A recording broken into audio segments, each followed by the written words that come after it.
ಒಂದು ಕಾಡಲ್ಲಿ ಒಂದು ಜಿಂಕೆ ನದಿಯ ಹತ್ರ ನೀರು ಕುಡಿಯೋದಕ್ಕೆ ಅಂತ ಹೋಗುತ್ತೆ.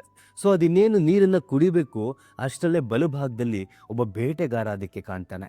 ಅಯ್ಯೋ ಈ ಬೇಟೆಗಾರ ನನ್ನ ಬೇಟೆ ಆಡ್ಬಿಡ್ತಾನೆ ಅಂತ ಎಡಭಾಗದಲ್ಲಿ ತಿರುಗುತ್ತೆ.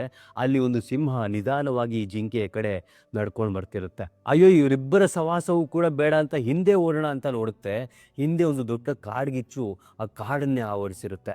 ಸೊ ಅಟ್ಲೀಸ್ಟ್ ಮುಂದೆ ಓಡೋಗೋಣ ಅಂದ್ರೆ ಮುಂದೆ ಜೋರಾಗಿ ಹರಿತಿರುವಂತ ನದಿ ಇರುತ್ತೆ. ಸೊ ಈ ಪರಿಸ್ಥಿತಿಯಲ್ಲಿ ಜಿಂಕೆ ಯೋಚನೆ ಮಾಡುತ್ತೆ, ಎಲ್ಲಾ ಕಡೆಯಿಂದಲೂ ಕೂಡ ಸಮಸ್ಯೆಗಳೇ ಇದೆ, ಇನ್ನೇನು ಸಾಯೋದೇ ಹೌದು ಅಂದಮೇಲೆ ನೀರ್ ಕುಡ್ಬಿಟ್ಟೆ ಸಾಯೋಣ ಅಂತ ಹೇಳ್ಬಿಟ್ಟು ನೀರ್ ಕುಡಿಯೋಣ ಅಂತ ಕೆಳಗ್ ಬಗ್ಗುತ್ತೆ. ಅಷ್ಟರಲ್ಲೇ ಜೋರಾಗಿರುವಂತ ಗುಡುಗು ಸಿಡಿಲಿನ ಜೊತೆಗೆ ಮಳೆ ಸುರಿಯುತ್ತೆ.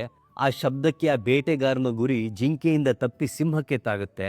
ಆ ಸಿಂಹ ಬೇಟೆಗಾರನ ಅಟ್ಟಿಸ್ಕೊಂಡು ಹೋಗುತ್ತೆ. ಜೋರಾಗಿ ಸುರಿದಂತಹ ಮಳೆಯಿಂದ ಕಾಡಿಗೆ ಹೊತ್ಕೊಂಡಿದ್ದಂತಹ ಬೆಂಕಿಯು ಕೂಡ ಆರು ಹೋಗುತ್ತೆ. ಸೊ ಯಾವಾಗ ನಾವು ನಮ್ಮ ಸುತ್ತಲೂ ಕೂಡ ಸಮಸ್ಯೆಗಳಿದ್ದರೂ ಸಹ ನಮ್ಮ ಕೆಲಸಗಳನ್ನ ನಾವು ನಿಯತ್ತಾಗಿ ಮಾಡ್ತಾ ಹೋಗ್ತೀವೋ ಆಗ ಸಮಸ್ಯೆಗಳಿಂದನೂ ಕೂಡ ಹೊರಗಡೆ ಬರ್ತೀವಿ ಮತ್ತು ನಮ್ಮ ಜೀವನವು ಕೂಡ ಸುಂದರವಾಗಿರುತ್ತೆ ಅನ್ನೋದು ಈ ಒಂದು ಪುಟ್ಟ ಕಥೆಯಿಂದ ನಾವು ಅರ್ಥ ಮಾಡ್ಕೋಬಹುದು. ಈ ಕಥೆ ನಿಮ್ಗೆ ಇಷ್ಟ ಆಗಿದ್ರೆ ಎಲ್ಲರಿಗೂ ಕೂಡ ಈ ಕಥೆಯನ್ನ ಶೇರ್ ಮಾಡಿ.